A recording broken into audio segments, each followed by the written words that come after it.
నమస్తే, welcome to Suman TV. మరో ఉజ్జయినిగా పేరుగాంచినటువంటి రాజమహేంద్రవరంలో ఉన్న శ్రీ మహాకాళేశ్వర దేవాలయంలో ప్రస్తుతం నేనున్నాను. చాలా అద్భుతమైన దైవక్షేత్రం అండి ఇది. ఎంత బాగుంటుందంటే అడుగు పెట్టగానే వేరే లోకంలోకి వెళ్ళిపోయాం అనిపిస్తుంది. ప్రత్యేకంగా ఈ ఆలయంలో ప్రతి నిత్యం స్వామివారికి చితాభస్మంతో అభిషేకం జరుగుతుంది. సరిగ్గా ఆ వేళకే నేను కూడా వచ్చాను. నాతో పాటు మీరు కూడా ఆ అద్భుతమైన ఘట్టాన్ని వీక్షించి తరించండి.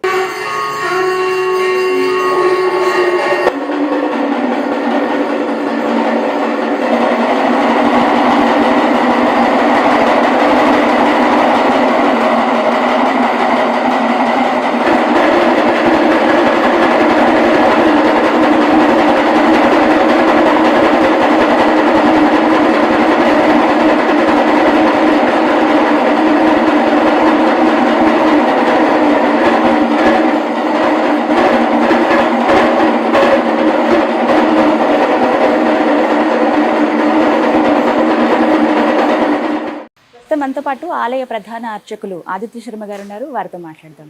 గురుగారు నమస్కారం. ఎలా ఉన్నారు? చాలా అదృష్టవంతులు మీరైతే నిజంగా. రాజమండ్రిలో జన్మించిన తర్వాత ఆ పరమేశ్వరుడు నాకు ఇచ్చిన అదృష్టంగా భావిస్తున్నాను నేను. నిజంగా ఆయన సేవ చేసుకోవడం. అయితే మహాకాళేశ్వర ఆలయం అడుగడుగునా ప్రత్యేకమేనండి. బయట నుంచి అడుగు లోపల పెట్టాము అని అంటే వేరే లోకంలోకి వెళ్ళిపోయినట్టే ఇది. అవునమ్మా. నాకు అసలు ఒకసారి ఒళ్ళు పులకరించింది చెప్పాలంటే. చాలా దేవాలయాలు వెళ్తూ ఉంటాం, వేటికవే చాలా ప్రత్యేకంగా ఉంటాయి. ఇప్పుడు ఇలా ఈ ఆలయానికి రావడం కూడా ఆ స్వామి అనుగ్రహమే ఖచ్చితంగా. అయితే ప్రత్యేకంగా ఇక్కడ భస్మాభిషేకం జరుగుతుందని విన్నాను నేను. అది కూడా కాష్టంలో ఉన్న బూడిదని తీసుకువచ్చి దాంతోనే స్వామివారికి అభిషేకం చేస్తారు అని చెప్పి. ఒకసారి ఆ అభిషేక విశేషాలు తెలియజేస్తారు? తప్పకుండా అమ్మా, తప్పకుండా చెప్తాను. శ్రీ గురుభ్యో నమః. శ్రీ మహాగణాధిపతయ నమః. మహాకాళేశ్వరాయ నమః. మహాకాళేశ్వరం రుద్రం జ్యోతిర్లింగం నమామ్యహం. మృత్యుంజయం మహాదేవం శంకరం శుభదాయకం. ఉజ్జయిని మహాకాళేశ్వరుడు జ్యోతిర్లింగాల్లో 3వ జ్యోతిర్లింగం అయినటువంటి ఉజ్జయిని మహాకాళేశ్వరుడికి ఏ విధంగా అయితే ప్రతి నిత్యము కూడా చితాభస్మంతో స్వామివారికి అభిషేకం జరుగుతుందో, రాజమండ్రిలో నిర్మించినటువంటి ఈ మహాకాళేశ్వరాలయంలో స్వామివారికి కూడా అదే విధముగా ప్రతిరోజు తెల్లవారుజామున సూర్యోదయానికి పూర్వమే స్వామివారికి చితాభస్మాభిషేకం పూర్తవుతూ ఉంటుందమ్మా. అది ఎందుకు ఈ ఆలయాన్ని నిర్మించడం అనేది జరిగింది అనేది చిన్న వృత్తాంతం ఉంది, చెబుతాను తప్పకుండా. ఆలయ ధర్మకర్త పట్టబగల వెంకట్రావు గారు వివాహ నిమిత్తము కూడా మోరవడి ఇంట్లో ఏదో వివాహ నిమిత్తము కూడా ఉజ్జయిని మహాకాళేశ్వర ఆలయాల్లో వెళ్ళడం అనేది జరిగింది.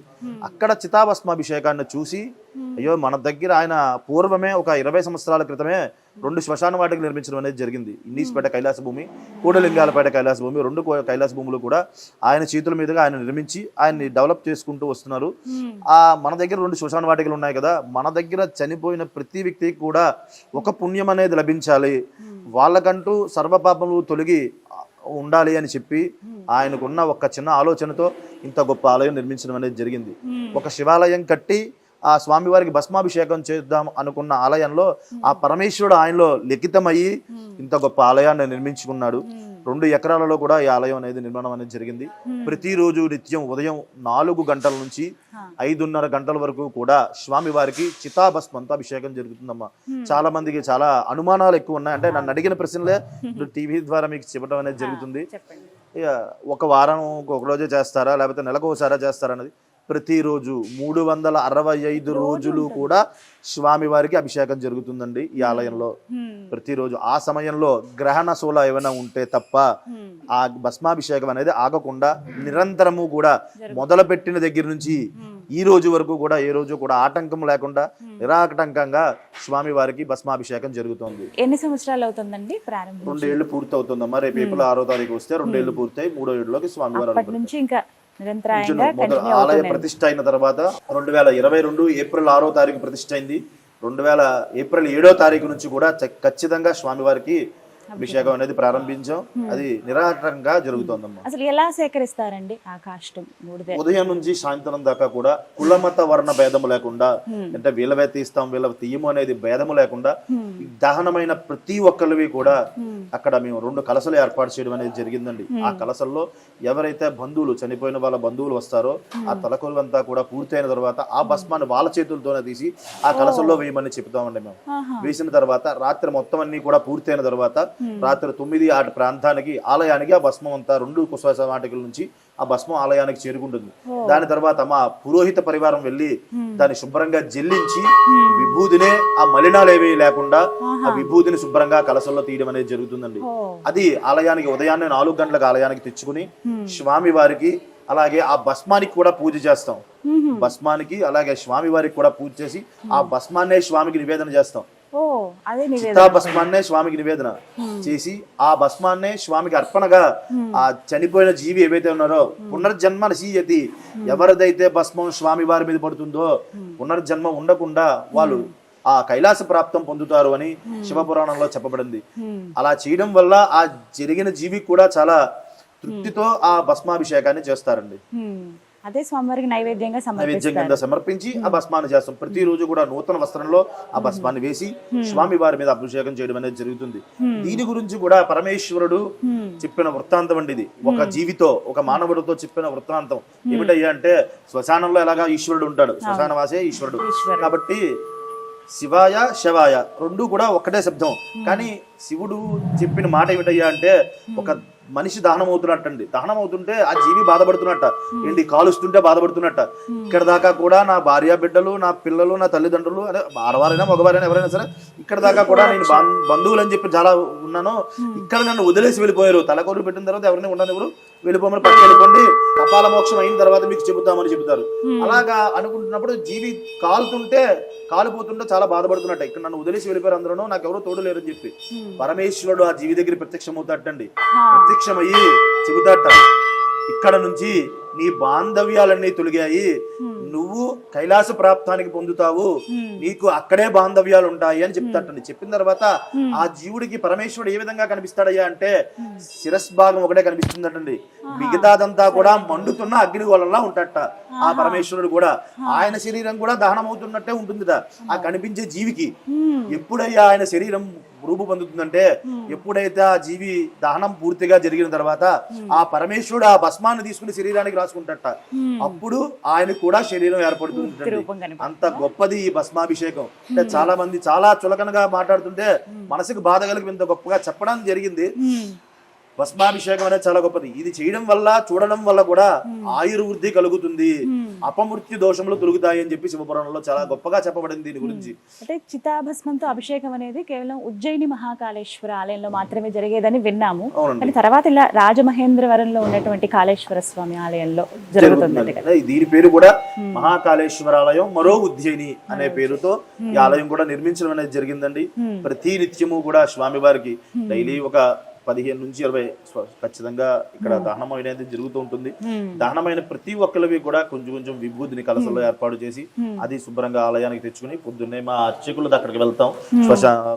దాని దగ్గరికి వెళ్ళి దాన్ని ఒక మేళతాళాలతో తీసుకొచ్చి స్వామి వారి దగ్గర ఉంచుకుని దాన్ని కూడా స్వామి వారికి నివేదన చేసి అప్పుడు భస్మాభిషేకం చేయడం అనేది జరుగుతుందండి. 4:30 నుంచి 5:30 వరకు ఖచ్చితంగా గంట సేపు స్వామికి అభిషేకం అనేది చేస్తాం. స్వయంగా భక్తులతో చేయించడం చూసాను నేను. అంటే ఈ ప్రక్రియ కూడా అంటే ప్రతి ఒక్కరిలో కూడా దీంట్లో భాగస్వామ్యం చెయ్యాలి అని స్వామివారి ప్రతిష్ట కూడా అందరూ వచ్చి తాకి ముట్టుకునే విధంగానే ఈ ప్రతిష్ట అనేది జరిగింది. పాలాభిషేకాలు కానీ ఇంకోటి ఏవి చేసినా సరే భక్తులు తమ చేతులతో తామే స్వయంగా ఈ అభిషేకాలు అవి కూడా చేసుకునే అవకాశం ఉంటుంది ఈ ఆలయంలో. అయితే అభిషేకం జరిగేటప్పుడు భస్మాభిషేకం జరిగేటప్పుడు మాత్రం మగవారికి మాత్రమే అనుమతి అండి. అది కూడా సాంప్రదాయంగా ఒక పంచి కండువ ధోతి వేసుకుని రావడమే, అంతేకాని ఎలా పడితే అలా వచ్చినా కూడా భస్మాభిషేకం అనేది చేయనివ్వం వాళ్ళ చేత కూడా. ఎవరికైనా అనుమతి అండి, వాళ్ళు మగవారు మాత్రమే రావాలి. ఆడవారు పిల్లలు లింగ భేదం కూడా ఏమీ లేకుండా అందరూ వచ్చి రావచ్చు. కానీ మగవారికి భస్మాభిషేకం చేసే అర్హత ఉంటుంది. ఆడవారందరూ కూడా బయట కూర్చొని వీక్షించండి స్వామి వారిని కూడా భస్మాభిషేకం ఏ విధంగా జరుగుతుంది అనేది అందరూ చూడొచ్చు. నిజంగా అదృష్టం ఇది. విన్నాను నేను ఇలా భస్మాభిషేకం జరుగుతుందని హైదరాబాద్ లో ఉన్నప్పుడు. అదే రాజమండ్రి వెళ్ళినప్పుడు ఖచ్చితంగా చూడాలి అనుకున్నా, మిస్ అవుతానని అనుకున్నాను స్వామి. ఖచ్చితంగా చెప్తాను నా అనుభవం. ఫస్ట్ అడుగు పెట్టినప్పుడే నాకు ఒక వేరే ప్రపంచంలోకి వెళ్ళినట్టు అనిపించింది. నేనే ఆశ్చర్యంగా నోరు తెరిచి అలా చూసాను, ఇలా ఉందా టెంపుల్ అని చెప్పి. వచ్చి కూర్చున్నాక ప్రారంభించాక నిజంగా కైలాసంలో ఆ స్వామివారు అలా యోగ నిద్రలో ఉన్నప్పుడు ఎలా అయితే ముద్ర వేసుకుని ఉంటారో అలా కూర్చున్న ఆయన మీద భస్మం అలా పడుతున్నట్టుగా నా ఊహకి కనిపించారు ఆయన. అంతటి భావన అది. మనం స్వామిని మనలో లీలం చేసుకుంటే గానీ ఆ యొక్క అనుభూతి కలగదు. ఎందుకంటే చాలా మంది వస్తున్నారు, చూస్తున్నారు, వెళ్తున్నారు, కానీ ఆ చేసే విధానం గాని స్వామి మీద మనం శ్రద్ధ పెట్టి చేస్తే సాక్షాత్తు పరమేశ్వరు అక్కడ కూర్చునే చేయించుకున్నట్టు ఉంటుంది. నిజంగా అండి, ఆ భావన అయితే ఖచ్చితంగా కలిగింది నాకైతే, అది చెప్తాను. అంటే పవిత్రత ప్రతి చోట అణువణువున ఇక్కడ కనపడుతోంది. చక్కగా మెయింటైన్ చేస్తున్నారు ఆలయం కూడా. స్వామివారి లింగం కూడా అండి ఎవరికి తెలీదు. మహాబలిపురంలో స్వామివారిని కృష్ణశిల అనేది శిల తీసుకుని తిరుపతిలో తయారు చేయించారండి. ఇప్పుడు స్వామివారి అంతా కలిపి ఏకశిలా శివలింగం, 9 అడుగుల శివలింగం. అది శివలింగం పైకి కనిపించేది 3 అడుగులే, 9 అడుగుల శివలింగం. భూమిలోకి 3, పానుమట్టం 3, పైకి 3. ఏకశిలా శివలింగం, 9 అడుగుల శివలింగం. అది కృష్ణరాయ అంటారు, ఏమంటారు? కృష్ణశిల అంటారు. అంటే ఎంత మనం ఎన్ని అభిషేకాలు చేస్తే చాలా గుళ్ళల్లో చూస్తుంటారు స్వామివారి మీద చిన్న చిన్న డాట్స్ పడుతుంటాయి, కన్నాలు లాంటివి. దీనికి అలాంటివి ఉండవండి. చాలా నున్నగా ఉంది కదా, సాఫ్ట్ గా అనిపిస్తుంది. చాలా చాలా చాలా బాగుందండి.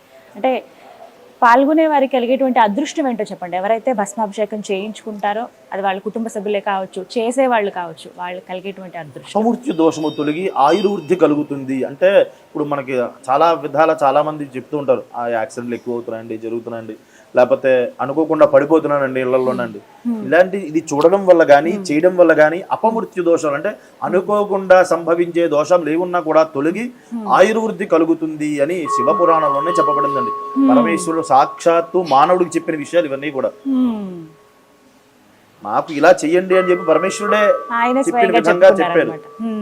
మీకేమనిపిస్తుంది స్వామి అలా అభిషేకం? మేమంటే ఎప్పుడో ఒకసారి వస్తాము, మీరు ప్రతినిత్యం ఉంటారు కదా, మీ భావన? నా భావన అంటే సాక్షాత్తు పరమేశ్వరుడే అక్కడ ఉండి చేయించుకుంటున్నాడనే భావన. 2 చేయడం వల్ల నాకు వచ్చే ఆనందం చెప్పలేను, అతిథీయంగా ఉంటుంది. ప్రతిరోజు కూడా వేల మంది భక్తులు వచ్చి స్వామివారిని దర్శించుకుంటుంటారు. అంటే ఒక రాజమండ్రి వాసులే కాదు, అనేక ఊర్ల నుంచి, ప్రతి ఊరు నుంచి కూడా 2-3 రోజుకి 2-3 బస్సులు కూడా వచ్చి యాత్రికులు వచ్చి కూడా దర్శనం చేసుకుంటూ ఉంటారు.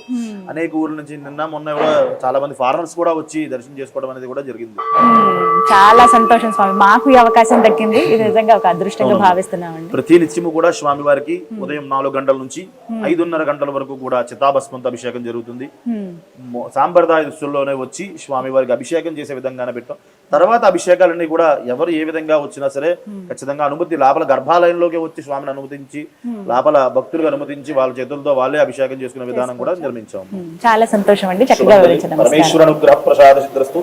శతమనంతం భవతి శతమైశ్వర్యం భవతి శతమితి శతం దీర్ఘమాయు. మహాకాళీ సమేత మహాకాళేశ్వర అనుగ్రహ ప్రసాద సిద్ధిరస్తు.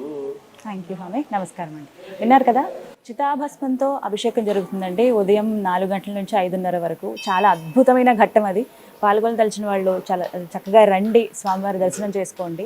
నిజంగానే కైలాసంలో మనం కూర్చున్నామా, స్వయంగా స్వామివారిని వీక్షిస్తున్నామా అన్న భావన ఖచ్చితంగా కలుగుతుంది. ఇదైతే నాకు కలిగిన అనుభవం.